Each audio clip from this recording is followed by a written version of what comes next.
నాది కూడా failed life. అన్నిట్లో ఫెయిల్యూరే, అకాడమిక్ ఫెయిల్యూరే, సెక్యులర్ ఫెయిల్యూరే, స్పిరిచువల్ ఫెయిల్యూరే, తర్వాత ఇంకా name it anything, all failure. But I praise God, there is a successor for me. నా కొరకే విజయశాలి, విక్టర్, గ్రేట్ కాంకరర్, ఆయన ద్వారా విజయం నాది. ఆ విజయ భూమిలో నిలువబడి ఆయన విజయాన్ని సంపాదించుకోవాలని ప్రభువు మనల్ని కోరుతున్నాడు. యెహోషువ 1వ అధ్యాయం, జాషువా చాప్టర్ 1 verse 2, 2వ వచనం. యెహోషువ 1:2, కాబట్టి నీవు లేచి నీవును నీ జనులందరినీ యోర్దాను దాటి నేను ఇశ్రాయేలుకి ఇచ్చిన దేశమునకు రైజ్ అండ్ గో, లేచి వెళ్ళుడి. ఇప్పుడు నేను ఒక ప్రశ్న అడిగితే జవాబు చెప్పండి. బైబిల్లో యెహోషువలు ఎంతమంది? మొదటి యెహోషువ ఎక్కడ, ఆఖరి యెహోషువ ఎక్కడ? ఈ యెహోషువ ఎన్నో వాడు? మీరు యెహోషువ అంటే ఒకళ్ళే అనుకుంటున్నారు కదా, 9 మంది ఉన్నారు బైబిల్లో. There are 9 Joshuas at least, and is one among them. సాధారణంగా మనకి యెహోషువ అంటేనే ఈయనే గుర్తొస్తాడు. అట్లా మన జీవితం లేకపోయినా అలాగ ఉండాలని పేరు పెట్టుకుంటాం, అది వేరే విషయం. ఈ 9 మంది యెహోషువల్లో ఈయన మాత్రమే క్రైస్తవ లోకానికి సుపరిచితుడు. కనుక ఆయనకి దేవుడు 1వ అధ్యాయం 2వ వచనంలో నీవు లేచి వెళ్ళుడి. కనుక ధైర్యంగా ఉండాలంటే మొదటిది ఏంటంటే గాడ్స్ పర్పస్, దేవుని ఉద్దేశం. ప్రతి ఒక్కరి విషయంలో దేవుని ఉద్దేశం వేరుగా ఉంటుంది. అందరూ ఒకటే ఉంటుందని తలంచొద్దండి. నీ విషయమై దేవుని ఉద్దేశం వేరే, వారి విషయమై దేవుని ఉద్దేశం వేరే. ఒక ఇంట్లోనే 2 పిల్లలు ఉంటే 2 విషయంలో దేవుని ఉద్దేశాలు వేరు. ఇప్పుడు యెహోషువను గురించి నేను చెప్పాను కదా, యెహోషువ ఎఫ్రాయిం గోత్రంలో నుండి వచ్చినాడు. ఎఫ్రాయిం పేరే మొదట రాసినారు, కానీ మనష్షే పేరు తర్వాత రాసినారు. యోసేపుకి 2 కుమారులు. మొదటి కుమారుడు ఎవరు? మనష్షే. రెండో కుమారుడు ఎవరు? ఎఫ్రాయిం. మరి ఎఫ్రాయిం పేరు మొదట రాయాలా, ఆఖరి రాయాలా? మొదట రాసిరేంటి బైబిల్లో? ఎంతమందిలో నుండి ఈయన సెలెక్ట్ అయ్యాడు తెలిసిన? ఇప్పుడు చూడండి, నేను మొదట రాసినాడని చెప్పింది మీరు తప్ప అనుకుంటారేమో. సంఖ్యాకాండం 1వ అధ్యాయం, సంఖ్యాకాండము 1వ అధ్యాయము, నంబర్స్ చాప్టర్ 1 32 verse 32. సంఖ్యాకాండం 1:32. యోసేపు పుత్రుల వంశావళి అనగా మనష్షే పుత్రుల వంశావళి అని రాసిరా. ఇప్పుడు చూడండి 33వ వచనం, 2వ వరుస, మనష్షే పుత్రుల వంశావళి. మొదట ఎవరి పేరు రాశారు? తర్వాత ఎవరి పేరు రాశారు? మనష్షే. ఎందుకు అలాగే రాశారు? గాడ్ చాయిస్, దేవుని యొక్క ఎన్నిక. We cannot question sovereign choice of God. దేవుని సార్వభౌమ ఎన్నికని గురించి అలాగ మనం ప్రశ్నించలేము. అలాగే మనకు తెలిసి యాకోబు ఉన్నాడు, ఏశావు ఉన్నాడు. ఏశావుని గురించి తక్కువ రాశారు, యాకోబుని గురించి ఎక్కువ రాశారు. యాకోబు నుండి వచ్చిన వాళ్ళే 12 మంది అని మనకి ఇక్కడ పరిచయం. ఇక్కడ ఎంతమంది ఉన్నారంట? ఎఫ్రాయిముని గురించి రాసినారు 32వ వచనము లేదా 33 ఆఖరి వరుస. యోసేపు గోత్రములో అంటే ఎఫ్రాయిం గోత్రములో లెక్కింపబడిన వారు 40. బహుశా అది ఇది కాదనుకుంటారేమో. చూడండి 2వ అధ్యాయము 19వ వచనం, 2:19. Number chapter 2 verse 19. సంఖ్యాకాండం 2:19. అతని సేన, అతడంటే పైన రాసినారు ఎఫ్రాయిం కుమారులకు, అనగా అతని వారిలో లెక్కింపబడిన వారు 40,000లో నుండి ఎంతమంది వచ్చినారు? ఒకే ఒక్కడు, 1 out of 40,000, and that is Joshua. అది మొదటి దశ. రెండవ దశకు వచ్చేటప్పటికి 1 out of 6 lakh people. 6 లక్షల కాల్బలంలో నుండి ఎంతమంది వచ్చినారు? అక్కడే. మొదట 40,000లో నుండి వస్తేనే కదా 6 లక్షల్లో నుండి వచ్చేది. ఉట్టికి ఎగరనోడు స్వర్గానికి ఏమి ఎగరతాడు? ఈ 10వ తరగతి ఇంటర్మీడియట్ ఇవే పాస్ కాకపోతే ఒకేసారి పెద్ద పెద్ద పాస్ కావాలి, యూపీఎస్సీ పాస్ కావాలి, ప్రార్థన చేయండి బ్రదర్ అంటే అసలు 10th క్లాస్ పాస్ అయ్యావా? ఇంటర్మీడియట్ పాస్ అయ్యావా? ప్రభు వాగ్దానం ఇచ్చినాడు బ్రదర్. ప్రైవేట్లు ఇస్తాడు వాగ్దానం. అసలు బీఎస్సీ దానికి ఎలిజిబిలిటీ తెలుసా మీకు? BA graduation degree. అలాగే యెహోషువను దేవుడు క్రమక్రమంగా తోడుకొని వచ్చిన యెహోషువ విషయంలో దేవుని ఉద్దేశం ఏంటంటే అరైజ్ అండ్ గో, లేచి వెళ్ళు. ఎట్లా లేయాలి ప్రభా, చేత కాదు. యెహోషువ కనుక లేచినాడు అనిపిస్తుంది, మనకైతే చేత కాదు. మనం ఎవరో ఒక గొప్ప నాయకులని భావించేవారు ఉన్న పాటున మన కళ్ళు ఎదుటే నిష్క్రమిస్తే అసలు వాళ్ళ పార్థివ దేహాన్ని కూడా వెళ్ళి చూడటానికి చేత కాదు. అంత నిరసించిపోతాం, కాళ్ళు రావు, చేతులు రావు, మాట్లాడాలంటే నాలుగు పిడిసి కట్టుకొని పోతుంది, ఏమని వెళ్ళాలి, ఏమని మాట్లాడాలని అనుకుంటాం. అలాంటి స్థితిలో యెహోషువ దేవుడు లేచాడన్నమాట. యెహోషువ లేచాడా లేదా? మనమైంటే ఏమని అంటాం, నేను లేని చేత కాదు, కావాలంటే సెలైన్ బాటిల్ ఇక్కడే తెచ్చిపెట్టాడు. బతికితే బతుకుతా, లేకపోతే లేదు. ఆయనతో పాటు ప్రభా నన్ను కూడా తీసుకెళ్ళు, పోయి అలాంటి అన్ని తీసుకుని పోయి అలాంటి వాడిని మిగిలించినావా, నా అలాంటి వాడిని తీసుకుపోయి అలాంటి వాడిని మిగిలించాల్సింది అని సాధారణంగా మనం అనుకుంటాం. యెహోషువ లేచినాడు. అరైజ్, లేచుట జీవితంలో ప్రాముఖ్యం. నేను ఆ మధ్యలో ఒక ఊరు వెళ్ళా. ఊరంటే వేరే దేశం. బ్రదర్ సిస్టర్ ఇద్దరు పిల్లలు వచ్చి నన్ను కలిసినారు. బ్రదర్ ప్రైజ్ లార్డ్ అన్న. ప్రైజ్ లార్డ్ బ్రదర్ చెప్పండి అని. మా కొరకు ప్రార్థన చేయండి.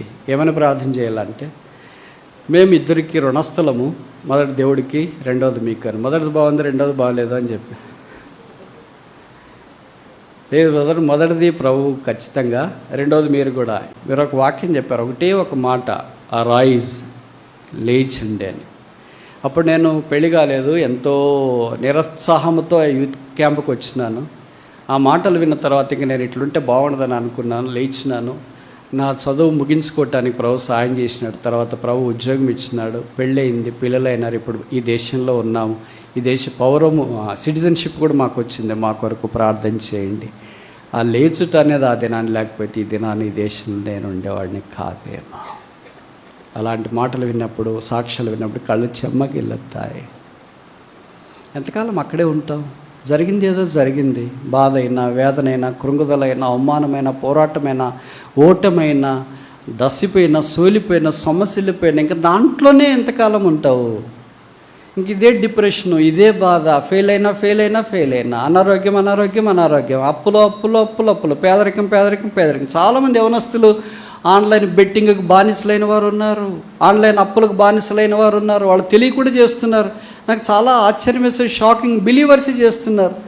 ఏమంటే సరదాగా ఆరంభించినారు అది, బెట్టింగ్ అనేది, గేమింగ్ అనేది. తర్వాత ఏంటి, ఇంకా ఆన్లైన్లో చెప్పరేంటి, ఏమా తెలియనట్లు అమాయకంగా కూర్చొని ఉన్నారు. దాంట్లో ఇప్పుడు బయటికి రాకుండా ఆన్లైన్ అప్పుల్లో కూరుకున్నారు. ఆ అప్పులు ఎంత దాకా వచ్చినాయంటే తల్లిదండ్రులకు వాళ్ళు ఫోన్ చేసి అప్పించిన వాళ్ళు బెదిరించే స్థానానికి వచ్చిన తల్లిదండ్రులు ఇప్పుడు ఏం చేయలేక వడ్డీలు పెరిగిపోయి దిక్కు తెలియకుండా వారు కృంగిపోయి, నశించిపోయి, డసిపోయి వాళ్ళు మందిరం మానేశారు, వాళ్ళ పిల్లలు మందిరం మానేశారు. Small mistake costed much. ఇంతకుముందు మా దినాల్లో ఇవి లేవు. మా దినాల్లో వేరేవన్నీ ఉండేవి, సామాన్యంగా జరిగేది. ఇప్పుడు కొత్త వచ్చిన అంత ఆన్లైన్ బిలీవర్స్ కదా.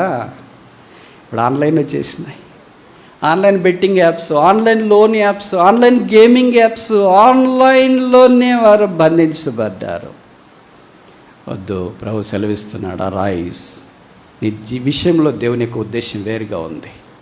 నువ్వు అక్కడే ఉంటే కుదరదు. లేచి, అరైజ్ అనుకో, లేచి వెళ్ళు. ఇది యెహోషువ గ్రంథంలో మరలా మనకు కనిపిస్తుంది.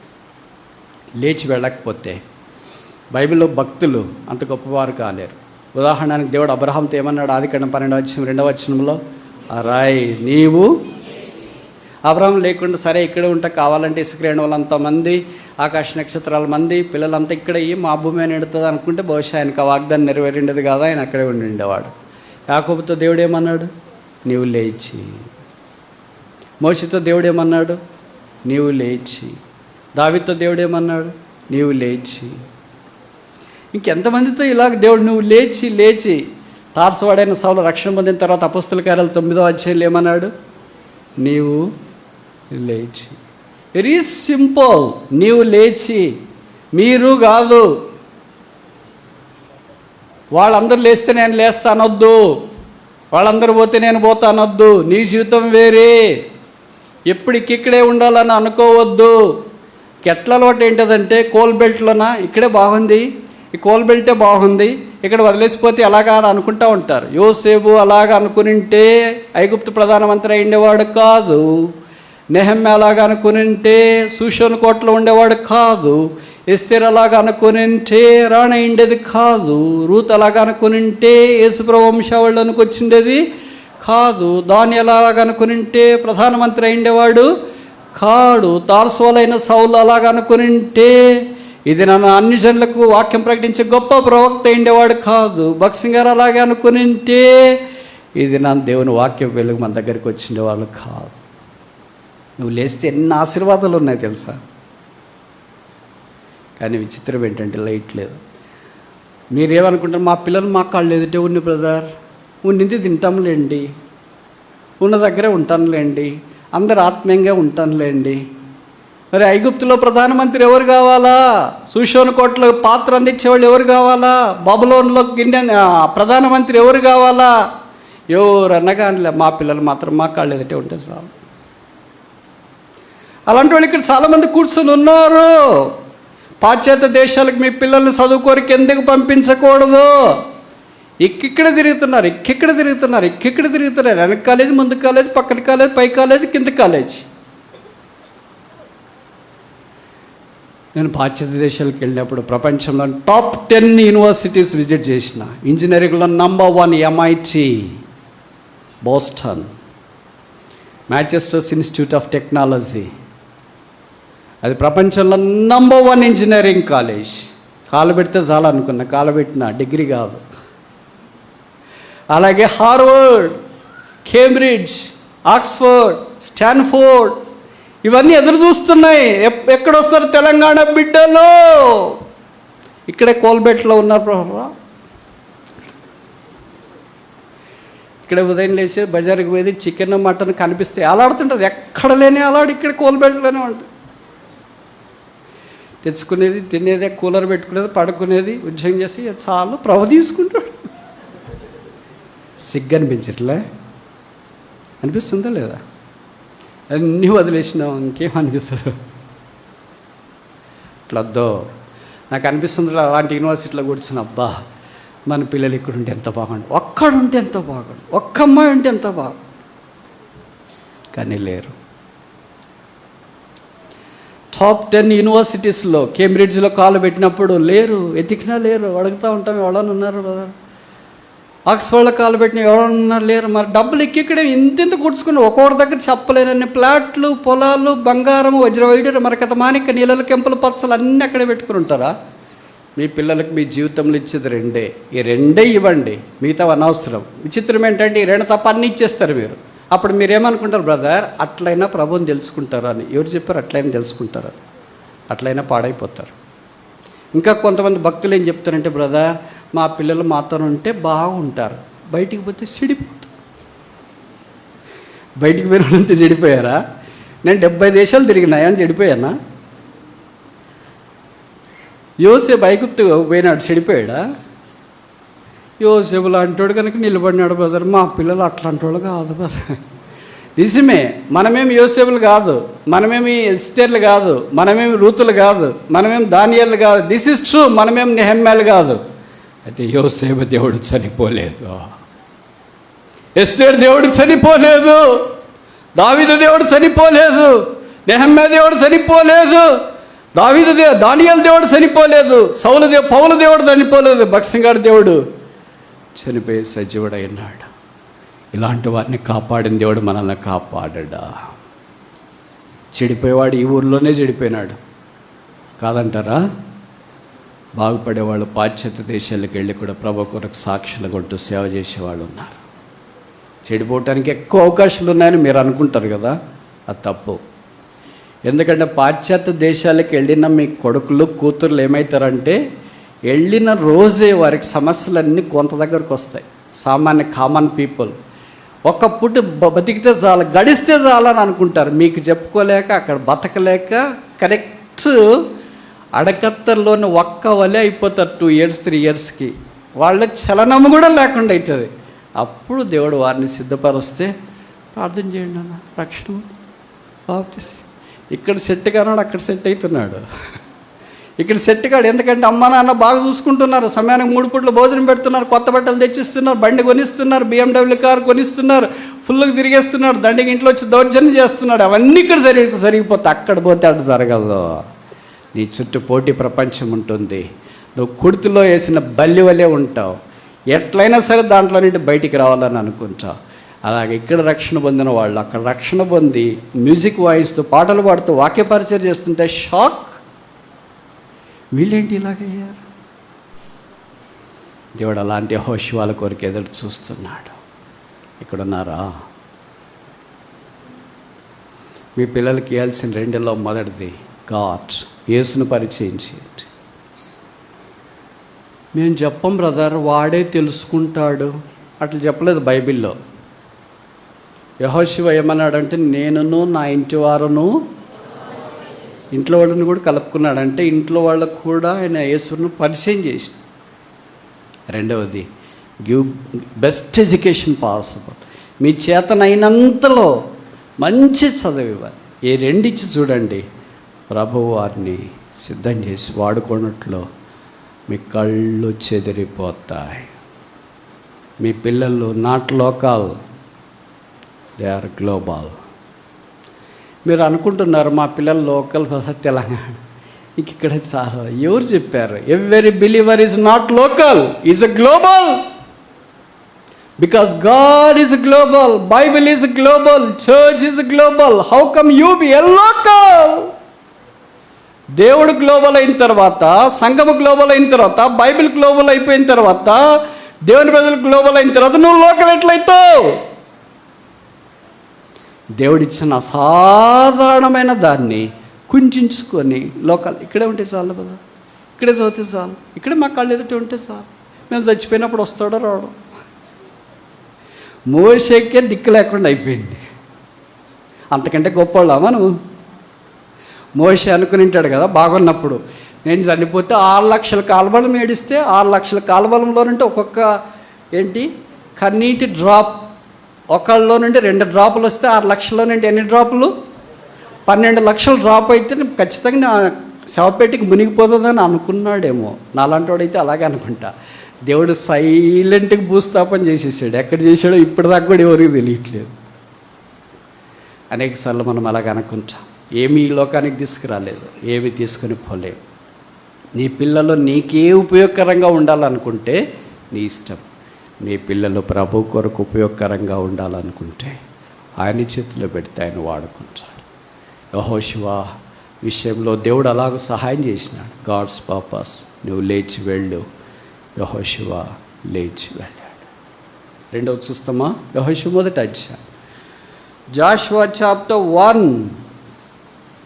యెహోషువ మొదటి అధ్యాయం. యెహోషువ మొదటి అధ్యాయం 3వ వచనం. Jashuva chapter 1 verse 3. యెహోషువ 1:3. నేను మోషేతో చెప్పినట్లు మీరు అడుగుపెట్టి ప్రతి స్థలము మీకు. మోషే మోషే మోషే అని పదే పదే రాసినారని చెప్పాను కదా, ఇక్కడ కూడా రాస్తున్నా. మోషేతో చెప్పినట్లు మీరు అడుగుపెట్టి ప్రతి స్థలము గాడ్స్ ప్రామిస్. దేవుని ఉద్దేశంలో ఉన్నప్పుడు దేవుని వాగ్దానాలు మనకిస్తాడు. మనం ఆయన ఉద్దేశానికి వెలపటుండి ఈ వాగ్దానం నాకే అనుకుంటే జరగదు. ఊరికి అలాగ అనుకొని జనవరి 1st రోజు వాగ్దానం తీసుకొని ఈ వాగ్దానం ప్రభు నాకు ఇచ్చినాడు అని అనుకుంటే అటు కాదు. అసలు are you in the God's purpose, then only God's promise. అప్పుడు మాత్రమే దేవుని యొక్క వాగ్దానం వస్తుంది. ఈ వాగ్దానం ఏంటి? Every place that the foot of your feet shall tread upon that have I given unto you. నువ్వు అడుగుపెట్టి ప్రతి స్థలము నేను నీకు ఇచ్చుచున్నాను. తెలుగులో రాశారు, ఇంగ్లీష్లో ఏం రాశారు తెలుసా? ఇచ్చేసి ఉన్నాను. పాస్ట్ టెన్స్, గత కాలాన్ని గురించి అప్పుడే రాసేశారు. ఐ హ్యావ్ గివన్ యూ, నేను ఇచ్చి ఉన్నాను. నేను కొత్తలో రక్షణ పొందిన తర్వాత వాగ్దానం తీసుకుంటే ఈ వాగ్దానం నాకు వచ్చింది. నేను అనుకున్నా ఇంకా నేను ఏ ఊరికి పోయినా కనీసం ఒక ఫ్లాట్ అన్న ఉంటుంది, ఒక ఫ్లాట్ అన్న ఉంటుంది అనుకున్నా. విచిత్రం ఏంటంటే ఇప్పటికీ ఉద్యోగం 2 ఏళ్ళ నుండి చేస్తున్నాను, ఒక ఫ్లాట్ లేదు, ప్లాట్ లేదు. సామాన్యంగా ఉద్యోగం చేసేవాళ్ళు, చిన్న చిన్న టీచర్లు ఉద్యోగాలు చేసేవాళ్ళు ఇన్ని కొనుక్కున్నారు. నాకు ఆశ్చర్యం వేస్తుంది. విశ్వాసం గురించే మాట్లాడుతాను, అవిశ్వాసం గురించి మాట్లాడట్లేదు. మంచిది, కొనుక్కోండి, ఇంకా ఎక్కువైతే ఇంకా ఎక్కువ కొనండి.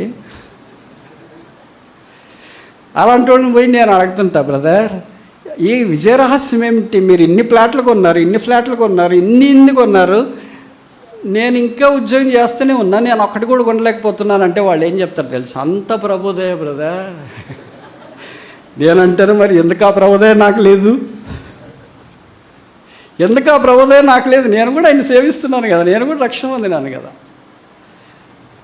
ఈ వాగ్దాన్ని నేను అలాగే అర్థం చేసుకున్నా. ఎక్కడికి వెళ్తే హైదరాబాద్లో ఒక ప్లాట్, బెంగళూరులో ఒక ప్లాట్, ఇంకా 70 దేశాలు తిరిగాను కదా, 70 ప్లాట్లు ఉంటాయి మినిమం అనుకున్నా.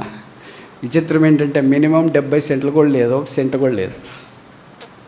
తర్వాత ఇంక దీనంగా ఆలోచిస్తూ ఏంటి ప్రభా నాకు ఈ వాగ్దానం ఇచ్చిన ఒక ప్లాట్ కూడా లేదు అని అనుకుంటే, అప్పుడు నేను అర్థం చేసుకునేది ఏంటంటే తప్పు కరెక్ట్ తెలియదు, మీరే తప్పు అయితే సరిదిద్ది తర్వాత నాకు చెప్పండి. నేను అడుగుపెట్టిన స్థలంలో యేసు ప్రభు ప్రేమను ప్రకటిస్తే కొంతమంది అయినా యేసును అంగీకరించడానికి తీర్మానం చేసుకుంటారు. వారే స్థలం, వారే దేశం, వారే స్వాస్థ్యం, వారే భాగ్యం, వారే మహిమకు కారణం, వారే కిరీటం. అలాంటివి ఆశ్చర్యాలు కలిగిస్తాయి. ఆ మధ్యలో ఊరు వెళ్ళాను, ఊరి పేరు చెప్పను. ఒక బ్రదరు, 2 సిస్టర్స్, ముగ్గురు సాఫ్ట్వేర్ ఇంజనీర్స్. నాకు తెలియదు, వాళ్ళు చాలా అందంగా ఉంటారు. వాళ్ళు వచ్చి నాకు పరిచయం చేస్తున్నారు. మామూలుగా పరిచయం చేసేవాళ్ళని అడుగుతాం కదా, మీరు ఎవరు, ఎక్కడ, ఏం చేస్తారు, అట్లా ఇట్లా. వాళ్ళు నేను అడిగాను. అడిగితే వాళ్ళు ఇలాగ చెప్పడం ఆరంభించినారు. దేవుని యొక్క కృపను బట్టి ఈ దినాన మేము సాఫ్ట్వేర్ ఇంజనీర్లు చేస్తున్నాం, రక్షణలో ఎదుగుతున్నాం, మా కొరకు ప్రార్థన చేయండి, దేవుడు మా భవిష్యత్తును కూడా ఆశీర్వదించేటట్లు మేమందరం కలిసి యేసును వెంబడించాలనుకుంటున్నాం. వాళ్ళ ముగ్గురు ఒకే తల్లిదండ్రులకు పిల్లలు. వాళ్ళ అమ్మగారు నాన్నగారు పేద కుటుంబంలో పుట్టారు. యేసును అంగీకరించినారు, సేవ చేస్తున్నారు. నేను ఆ స్థలానికి మీటింగ్స్కి వెళ్ళేటప్పుడు వాళ్ళిద్దరు రక్షణ పొందినారంట. అప్పుడే ప్రభు మాట్లాడితే సేవకు వచ్చినారంట. దేవుడు వాళ్ళ ముగ్గురు పిల్లలు, నాకంటే చిన్నవాళ్ళు వాళ్ళ వయసులో, ముగ్గురికి పిల్లల్ని ఇచ్చినారు. నేను ఒక జిల్లా కేంద్రానికి గుడ్ ఫ్రైడే మినిస్ట్రీ వరకు వెళ్ళినప్పుడు వాళ్ళు చెప్పారు, మా నాన్నగారు అమ్మగారు మా ముగ్గురిని, ఒకళ్ళు intermediate 10th class 9th class ఉంటే మీరు ముగ్గురు వెళ్ళి అక్కడ బ్రదర్ వచ్చినాడు వాక్యం వినేసి రండి అని 3 రోజుల కొరకు పంపించినారు మమ్మల్ని. అంటే మీ దగ్గర గుడ్ ఫ్రైడే మీటింగ్స్ లేవా అంటే ఉన్నాయి, కానీ కొద్దిగా డిఫరెంట్గా ఉంటుంది కదా వేరే స్థలానికి వెళితే అని మేము అక్కడికి వచ్చినాం. అక్కడికి వచ్చిన తర్వాత యేసుప్రభు యొక్క ప్రేమను గురించి మీరు గుడ్ ఫ్రైడే అప్పుడు చెప్తే మాకు తెలియకుండానే ముగ్గురు వేరు దగ్గర కూర్చుంటారు. బ్రదర్ ఒక దగ్గర, వాళ్ళిద్దరు అక్క చెల్లెళ్ళు వేరు కూర్చున్నారు. తెలియకుండానే మీరు ఆల్టర్ కాల్ ఇచ్చినారు. ముగ్గురు చేతులు ఎత్తినాం, అది మాకు తెలియదు. కానీ విచిత్రం ఏంటంటే మాకు కార్డులు ఇవ్వలేదు. కార్డు ఇచ్చే వాలంటీర్లు అంకుల్ లాంటి వాళ్ళు ఎందుకు ఇవ్వలేదంటే మేము చిన్నపిల్లలని, బహుశా వాళ్ళు ఇవ్వలేదేమో. అప్పుడు మేమెవరో మీకు తెలియదు, కానీ మీరు స్టేజ్ మీద నుండి చెప్పారు, ఆ పిల్లలు చేతులు ఎత్తినారు, వాళ్ళకు కూడా ఇవ్వండి అని. అప్పుడు కార్డు ఇచ్చేవాళ్ళు ఏమి పాలుపోక మా దగ్గర కూడా వచ్చి కార్డు ఇచ్చినారు. మేము కార్డు తీసుకున్నాము, మా తీర్మానం రాసినాము. బయటకు వచ్చిన తర్వాత మేము ముగ్గురం మాట్లాడుకుంటుంటే మేము ముగ్గురం ప్రభు కొరకు తీర్మానం చేసుకున్నామని మా మాటల్లో మాకు అర్థమైంది. ఇంటికి వెళ్ళాము, మా తల్లిదండ్రులకు చెప్పాము. వాళ్ళ ఆనందానికి అవధులు లేవా. ఇంత చిన్న వయసులో రక్షణ పొందినారా? దేవుడు ఇంత అద్భుతం మీలో చేసినాడా? రక్షణ కొరకు ఎంతో పోరాడాలో మీ కొరకు ప్రార్థనలు అనుకున్నామే, అంతటితో ఆగిపోలేదు. మేము చదువుకుంటున్నాం, చాలా కష్టంగా ఉంది. అయితే మాకు గవర్నమెంట్ ఫీజు రీంబర్స్మెంట్ ఇచ్చింది. ముగ్గురు బీటెక్లు చేసినాం, క్యాంపస్ ఇంటర్వ్యూలో సెలెక్ట్ అయ్యాం. ఇప్పుడు బెంగళూరులో సాఫ్ట్వేర్ జాబ్ చేస్తున్నాం. మా కొరకు ప్రార్థన చేయండి. జీవితానికి ఇంతకంటే ఇంకేం కావాలంటారు? అంటే ఉద్యోగం చేస్తున్నారని కాదు నేను చెప్పేది, యేసును అంగీకరించి యేసు కొరకు జీవించేవారు, అది కడుపేదవారైనా పర్వాలేదు. అదే మా మహిమ, అదే మా కిరీటము, అదే మా ఆనందము, అదే మార్చి. గాడ్స్ ప్రామిస్, దేవుని వాగ్దానము. భవిష్యత్ దేవుడు ఎలాగ నెరవేరుస్తాడో మనకు తెలియదు. ఇలాంటి సాక్ష్యాలు వింటున్నప్పుడు కళ్ళు చెమ్మగిల్లుతాయి, వెంట్రుకలు నిక్కబడుచుకుంటాయి, వెన్నులో వణకు పడుతుంది. దైవమా, ఇది ఏమి ప్రేమ. మూడవది చూస్తామా? యెహోషువ 1వ అధ్యాయం, జాషువా చాప్టర్ 1, యెహోషువ 1వ అధ్యాయం 5వ వచనం. Jashuva chapter 1 verse 5. నీవు బ్రతుకు దినములన్నిటను ఏ మనుష్యుడును నీ ఎదుట నిలవలేక ఇండును. నేను మోషేకు తోడైండునట్లు, మోషేకు చెప్పినట్లు, మోషేతో ఉన్నట్లు, మోషేకు సెలవిచ్చినట్లు అంత మోషేను పోలుస్తూ యెహోషువను ధైర్యపరుస్తున్నాడు. అంటే you are no inferior to the work of the Moses because I was with Moses. నువ్వు మోషే యొక్క స్థానంలో నేనేం పరిచయం చేయగలను అనుకుంటాను. That's true. అయితే Moses is dead but God of Moses has endured. మోషే చనిపోయాడు, అది వాస్తవమే. మోషే దేవుడు చనిపోలేదు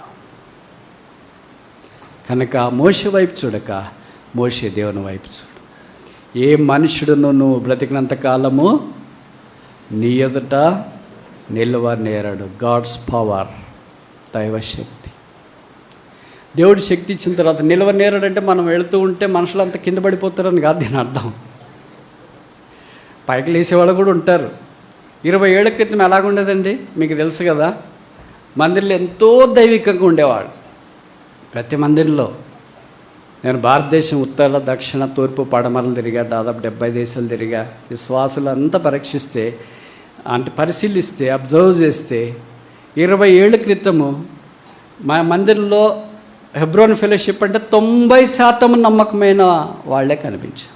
ఏదో ఒక 10% ఇంక అట్ట ఇట్ట ఉంటుంది కదా గురుగులు కూడా అని అనుకునేవాళ్ళం. ఇప్పుడు అది రివర్స్ అయింది.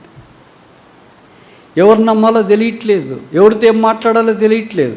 అప్పుడు పాతకాలంలో ఎలాగుండేదంటే ఎవరినన్నా ఒక మాట మనకు గద్దించినా, బ్రదర్ ఎందుకంటే చేస్తున్నారు అని అంటే అప్పుడు మౌనంగా వెళ్ళిపోయి ఆ గద్దింపును స్వీకరించి ఇంటికి వెళ్ళిన తర్వాత తిరిగే రోజు మళ్ళీ వాళ్ళు వచ్చి, బ్రదర్ మీరు నేను గద్దించినప్పుడు బాధపడ్డాము, దయచేసి క్షమించండి, అది మా మేలు కొరకే, రాత్రి అంతా గద్దింపును ఆలోచిస్తే నిద్ర పట్టలేదు, నేను ఎందుకు ఇలాగ చేశానా అనింది, అందుకే క్షమాపణ కొరకు మీ దగ్గరికి వచ్చినాము అని చెప్పేవాళ్ళు. కాదంటారా? ఇప్పుడు అట్లా కాదు.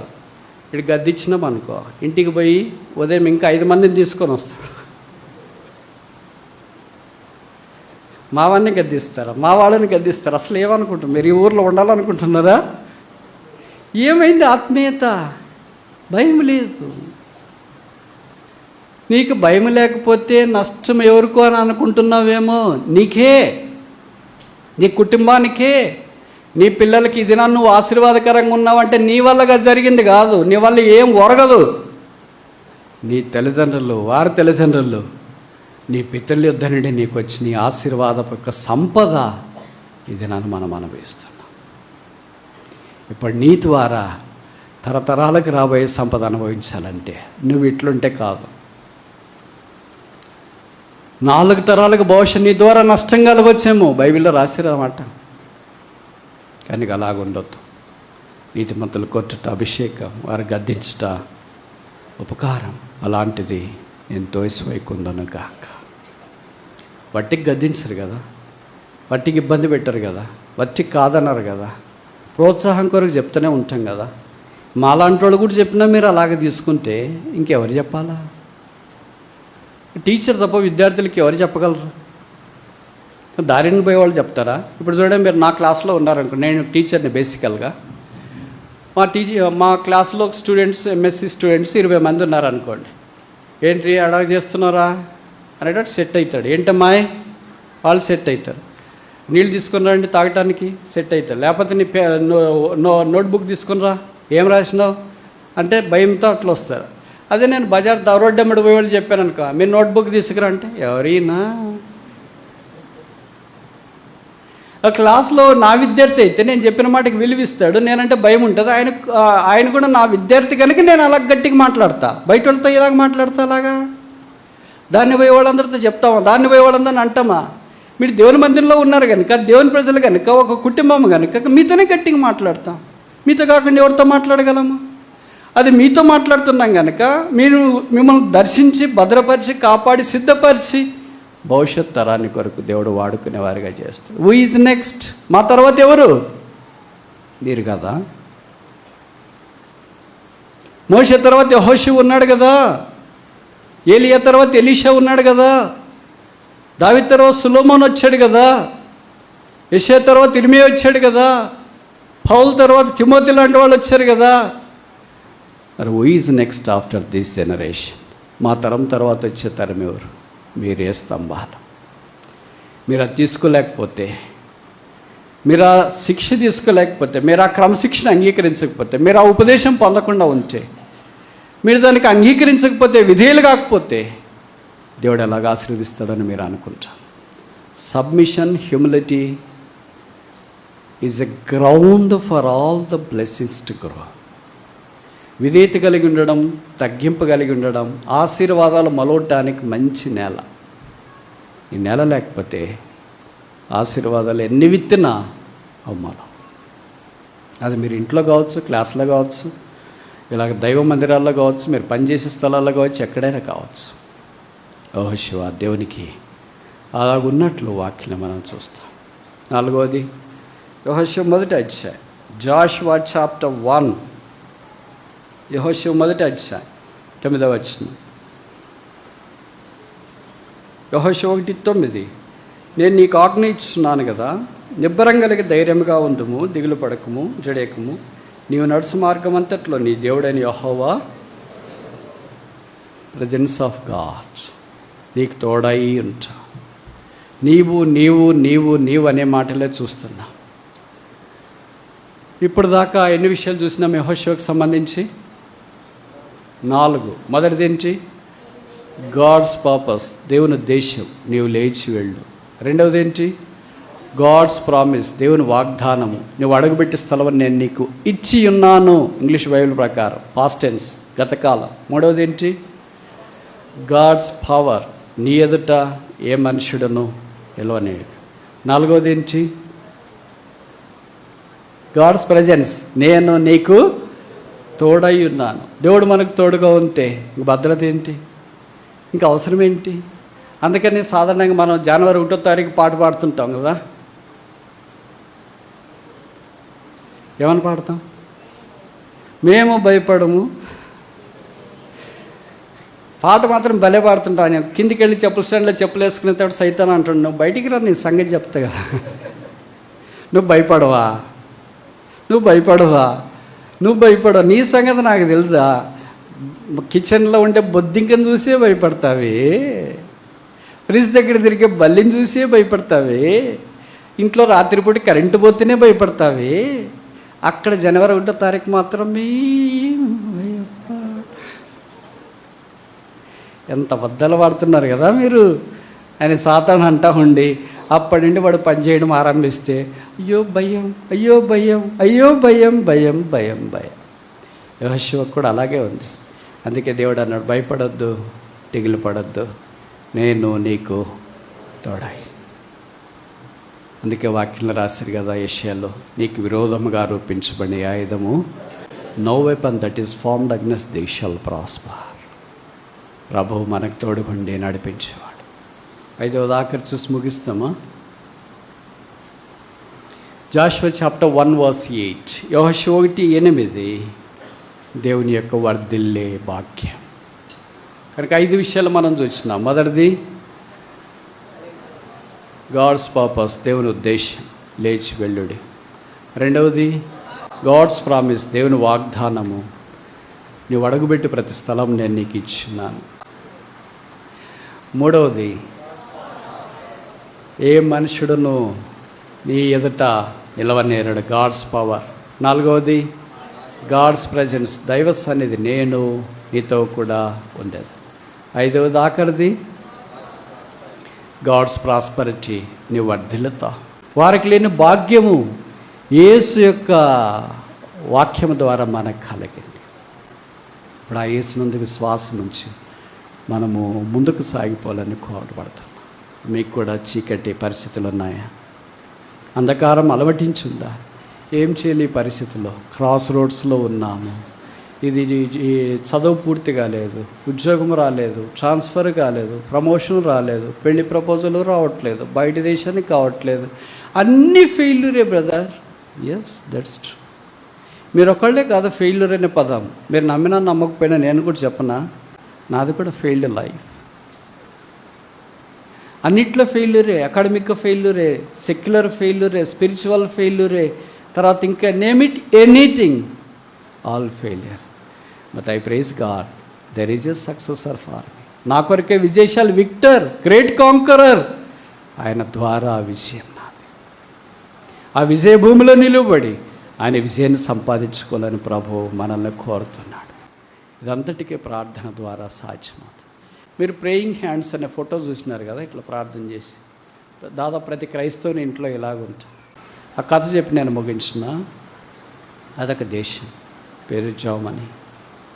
ఆ జర్మనీ దేశంలో ఒక దంపతులు ఉన్నారు. వాళ్ళకి ఎంతమంది పిల్లలంటే మీరు షాక్ అవుతారు.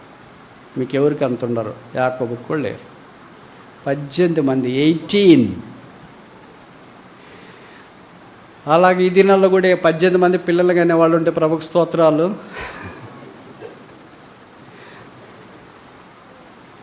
18 మంది. నేనే షాక్ అయినా స్టోరీ చదివినప్పుడు. మామూలుగా 5 మంది 6 మంది అనేది విన్నాం, కానీ 18, they are more than Jacob. యాకోబుని దాటిపోయినారు.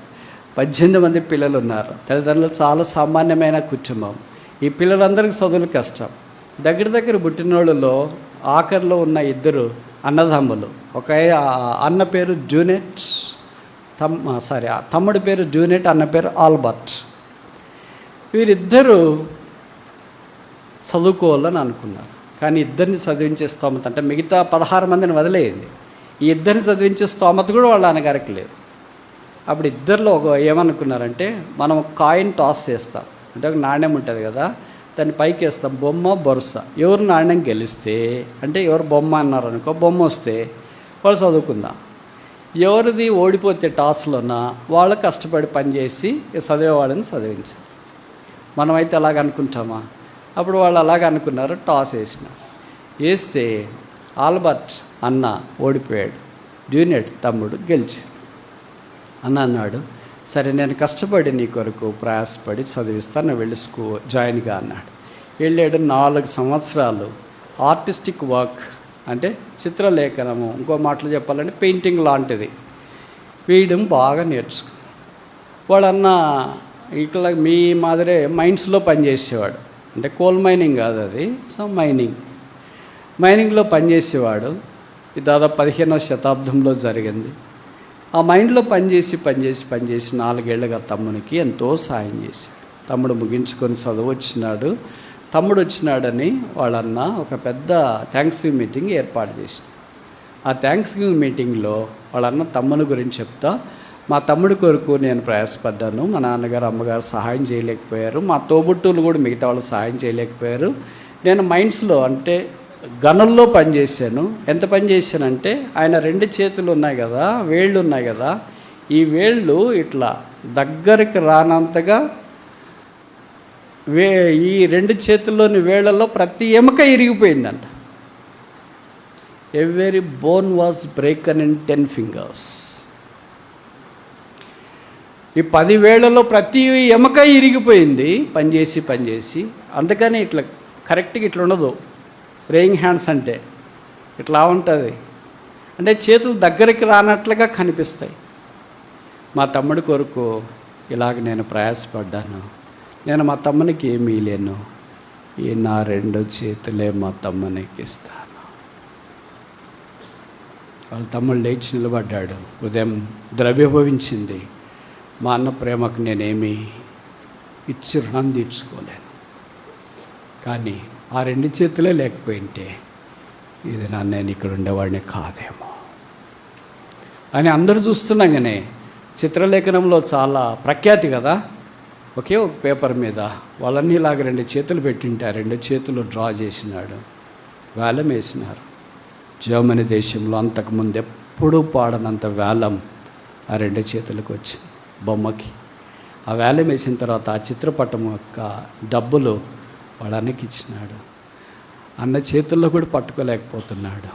అలాగ చేతులు వేసిన తర్వాత వాళ్ళని లోకాన్ని విడిచిపెట్టాడు.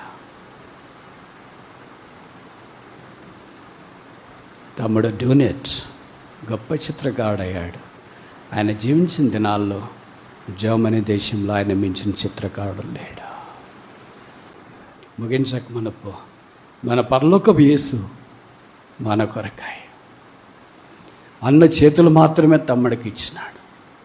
యేసు మన కొరకై శిలువలో తలనిచ్చినాడు, ముఖాన్ని ఇచ్చినాడు, చేతుల్ని ఇచ్చినాడు, దేహాన్ని ఇచ్చినాడు, ప్రక్కనిచ్చినాడు. ఆ శిలువలో తాను అర్పించుకున్నాడు. అక్కడే రక్తం కార్చి ప్రాణం ఇచ్చినాడు. ఇప్పుడు ఆ యేసున్నది ఏంటంటే, what shall you give for me? నా కొరకు నువ్వేమి ఇస్తావా? జవాబేంటి?